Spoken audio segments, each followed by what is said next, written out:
ప్రభువును, రక్షకుడైన యేసుక్రీస్తు వారి నామములో ఈ మాటలు వింటున్న మీ అందరికీ నా యొక్క హృదయపూర్వక వందనాలు తెలియజేస్తా ఉన్నాను. ఈరోజు నా కోసం ఆత్మీయ కార్యక్రమానికి మిమ్మల్ని అందరినీ ప్రేమపూర్వకంగా ఆహ్వానిస్తా ఉన్నాను. మంచిది. చిన్న ప్రార్థన చేసుకుని ఈ దిన వాక్యాన్ని ధ్యానము చేద్దాం.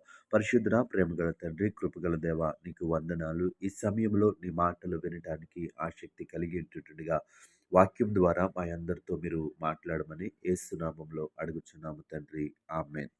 ఈరోజు దేవుని వాక్యము యెషయా గ్రంథము 41 అధ్యాయము 10 వచనము. నీకు సహాయము చేయువాడను నేనే. ఈ వాక్య భాగాన్ని మనము పరిశీలిస్తా ఉన్నప్పుడు సహాయము చేయవారు ఎవరు అంటే మన దేవుడైనటువంటి యెహోవా. ఈరోజు ఈ మాటలు వింటున్న నా ప్రియ సహోదరి, సహోదరుడా, నీవు నేను ఎవరి సహాయం కోసం వెతుకుతా ఉన్నాం? ఎవరు సహాయము చేసేవారని ఎదురు చూస్తా ఉన్నావేమో. దేవుని వాక్యము సెలవిస్తా ఉంది. నీకు సహాయము చేయవాడను నేనే.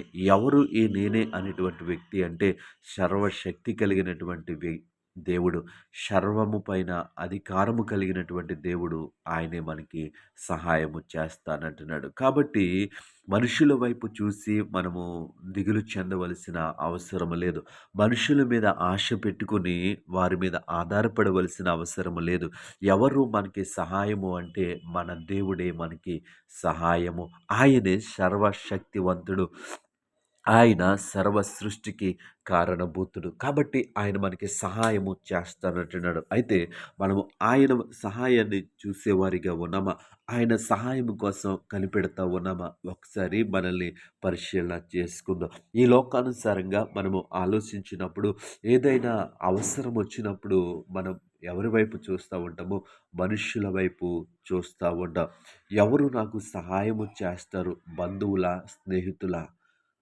అని ఆలోచన చేస్తూ ఉంటాం. కానీ దేవుని వాక్యం సెలవిస్తూ ఉంది. నీకు సహాయము చేయవాడను నేనే. ఆయనే మనకి సహాయము చేసేవాడు. ఆయన వైపు మనం చూసినప్పుడు ఆయన మనకి సహాయము చేస్తానంటున్నాడు. కాబట్టి మనము ఈ లోక సంబంధమైనటువంటి వ్యక్తులుగా, లేదంటే ఈ ప్రకృతి సంబంధమైనటువంటి వ్యక్తులుగా మనము మనుషుల మీద ఆధారపడవలసిన అవసరము ఎంత మాత్రము లేదు.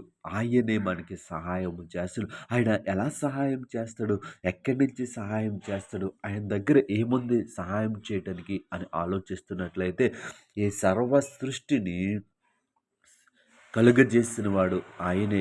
సర్వ సృష్టిని సృష్టించినవాడు ఆయనే. ఆయన దగ్గర సర్వ సంపదలు గుప్తములై ఉన్నవి. దేవుని నామానికి మహిమ కలుగునుగాక. ఈ మాటలంటే నా ప్రియ సహోదరి, సహోదరుడా, దేవుడు ఎలా సహాయం చేస్తాడు అని నువ్వు అనుకుంటున్నావు కదా! ఆయన ఎలాగైనా నాకు సహాయం చేయగలడు. ఇశ్రాయేలు ప్రజలు ఆ యొక్క ఐగుప్తులో నలిగిపోతూ ఉన్నారు. ఆ దాస్యత్వము, ఆ యొక్క బానిసత్వ బతుకులు బ్రతుకుతూ ఉన్నారు. అలాంటి సమయంలో వారిని విడిపించటానికి ఆయన ఒక ప్రణాళిక తయారు చేశాడు. ఆ ప్రణాళిక ఆ ప్రణాళికలో భాగంగా ఆ యొక్క రాత్రి ఆ యొక్క మోషేకు ఏం తెలియజేశాడంటే ఐగుప్తీల బంగారము అరువు తీసుకోమన్నాడు. ఐగుప్తీల నగలను అరువు తీసుకోమన్నాడు. ఆ యొక్క ఐగుప్తీల నగలు, ఆ బంగారము అరువు తీసుకుని వీళ్ళు ప్రయాణము చేశారు. దేవుని నామానికి మహిమ కలుగునుగాక. వారి దగ్గర ఉన్నటువంటి ఆ బంగారాన్ని వీళ్ళు అరువుకు తీసుకుని వీళ్ళు ప్రయాణం చేసి ఆ ఎర్ర సముద్రాన్ని దాటించాడు ప్రభువు. దేవునామానికి మహిమ కలుగునుగాక. ఈ మాటలింటి నా ప్రియ సహోదరి, సహోదరుడా, నీవు ఏ అవసరతలో ఉన్నా ఆయన మన ప్రతి అవసరతను తీర్చగలడు. అయితే ఈ లోక సంబంధమైనటువంటి వ్యక్తులుగా మన మనుషుల మీద ఆధారపడటానికి ఇష్టపడతా ఉంటాం. ప్రార్థన కంటే ముందు, దేవుని కంటే ముందు మన మనుషుల్ని వెతుకుతూ ఉంటాం. ఈ సహాయం చేయటానికి నా స్నేహితులు ఎవరున్నారు? ఈ సహాయం చేయటానికి నా బంధువులు ఎవరున్నారని ఆలోచిస్తూ ఉంటాం. అది ఎంత మాత్రము మన విశ్వాస జీవితానికి మంచిది కాదు. మరి మొదటిగా మనము ప్రభు సన్నిధికి రావాలి. ప్రభు సహాయాన్ని అడగాలి. ఎప్పుడైతే ప్రభు సహాయాన్ని అడిగామో ఆయన తప్పకుండా మనకి సహాయం చేస్తాడంటున్నాడు. అందుకే యెషయా గ్రంథము 41 అధ్యాయము 10వ వచనంలో నీకు సహాయము చేయువాడను నేనే. ఆయనే మనకి సహాయము చేయవాడు. కాబట్టి ఆయన యందు విశ్వాసముంచి ముందుకు సాగుదాం. అట్టి కృప దేవుడు మనకి అనుగ్రహించును గాక. ఆమేన్.